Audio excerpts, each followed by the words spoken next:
Hi, I'm Dr. Starsiak. I became a doctor because of my experience as a patient being treated by an osteopath. Back in 8th grade, I developed bad low back pain, and I tried a bunch of different common approaches like physical therapy, chiropractics, massage, acupuncture, and I got some benefit from all of those. And if I was doing my physical therapy regularly, I was spending like 2 hours a day. I would do pretty well, but I was still limited in how vigorous I could be in my activity. I wasn't going to try weightlifting or sports or even jogging. And then I got referred to an osteopath, and I was blown away. Most people, the first time they get treated by an osteopath, they don't really feel what's happening. They just feel generally relaxed, and then later they feel better. But when I got treated, and I think this is because I had already gotten into and was practicing Zen meditation, I was practicing yoga, I'd been doing these different body therapies to try to help. So when I got treated by this osteopath, I was just astounded because she was doing something that no other person I had seen had done. And this was, she was in this continual loop of sensing and intervention. So most bodywork techniques out there, there's some method of exam, hopefully there's some method of exam, and then there's some treatment, and then there's a re-examination. So it's getting segmented, like examination, treatment, re-examination. But in osteopathy, it becomes this fluid circle. Once someone gets deeper and deeper into it, the examination flows right into the treatment. Because in the examination, we're looking for the position of ease. We're looking for what functionality the body does easily. And the shadow of that is what it can't do. But we don't focus on what it can't do. We focus on what it can do. And that's also the doorway into the release. Finding balance through bringing it right to the most preferred position, to maximal ease. That's where the inherent forces can move through those dense structures and reintegrate them into the bigger picture. So I was feeling this osteopath do this, and it was a sensation I never had before. But right as I felt things shifting in my body, she would shift with them.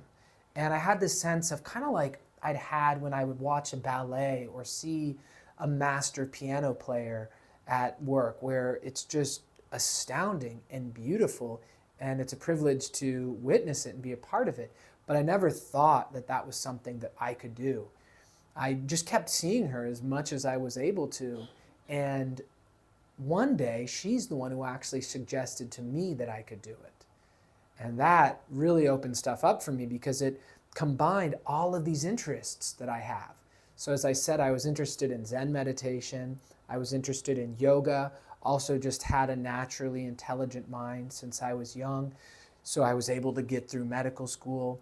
And this practice of osteopathy really brings all of those resources to bear on this issue of a patient's suffering. So it's very compelling, it's very engaging, and it just really brings me into the moment. It really demands that I be fully present and that I live a lifestyle where it's easy for me to become fully present when I need to during treatment. So that's why I love osteopathy so much, and I love this practice so deeply.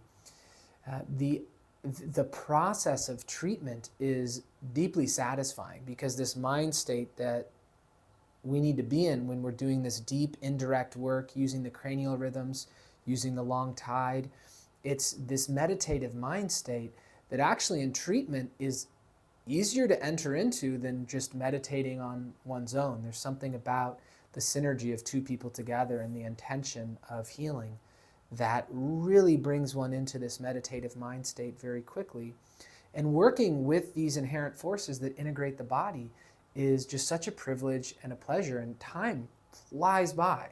I like doing hour treatments. I have 30-minute treatments as well, but I really like the hour treatments because they give me plenty of time, and that hour can go by and feel like maybe 15 or 20 minutes because there's so much happening with these inherent forces as they're reintegrating these compensated tissues back into the whole.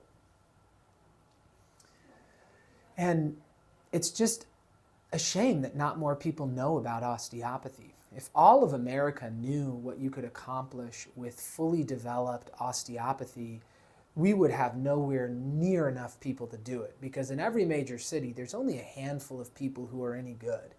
In research done back in the 90s, fewer than 5% of doctors of osteopathy reported doing any osteopathy in the past year. Most doctors of osteopathy practice just like MDs. They don't do any of the manual work. And then there's like maybe a group that does a little bit. They'll pop a joint or they'll stretch someone. But the people who really take it to its fullest expression, take it very seriously, and sincerely dig down to reveal these principles and understand how they're applied in the process of healing, extremely rare. Less than 1% of osteopaths that graduate. So again, there's maybe a handful in every major city who are at least good. So it's really something that, for me, what drove me to it was that I saw if I didn't do it, then the difference that I would have made doing it wouldn't be made, right? If I didn't become a family doctor, well, someone else is going to become that family doctor and they're going to do a fine job. But there are so few people who know about osteopathy, and even fewer that know about the true spirit of it and what you can accomplish with this hands-on treatment approach, that if each person who decides to do it actually makes a difference that wouldn't otherwise be made. So it's really satisfying in that sense, that there's a lot of meaning to it. And then it's not a reductionist approach. So we're not trying to like clear away uniqueness of the patient and focus on the disease. But as part of the therapeutic process, the uniqueness of the patient is actually enshrined, where it's this spark that each individual has in themselves, which is unique, that's proximal to their health and proximal to that healing force that is a part of reintegrating the whole being. And it's part of their inspiration for life that keeps them resilient and keeps them healthy.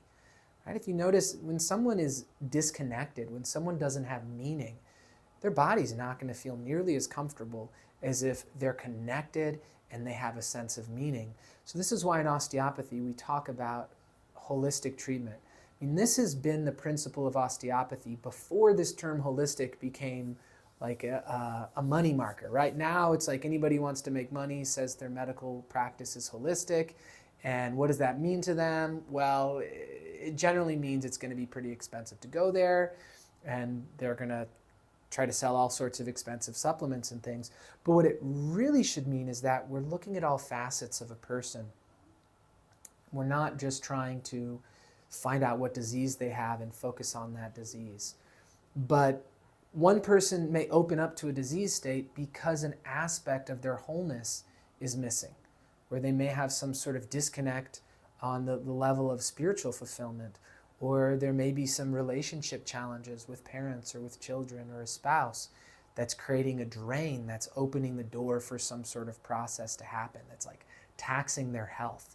So this is why being holistic is important. It's not just a buzzword, it's just, if you follow the facts, they lead you to being holistic, because we have all of these different aspects of ourselves that we need to take care of. And if they're not taken care of, they can leave the door open to a disease process. But luckily, this healing force that's within us, it wants to reintegrate all those aspects and have them maximally developed. So we can work with that force, and the healing process becomes very intuitive, where things just start happening in people's lives, where they make these connections and they find certain solutions outside of the treatment as well for other aspects of their life. Certain insight comes into their mind around different relationship challenges. So it's just, all in all, a very fascinating, fulfilling, and enriching practice.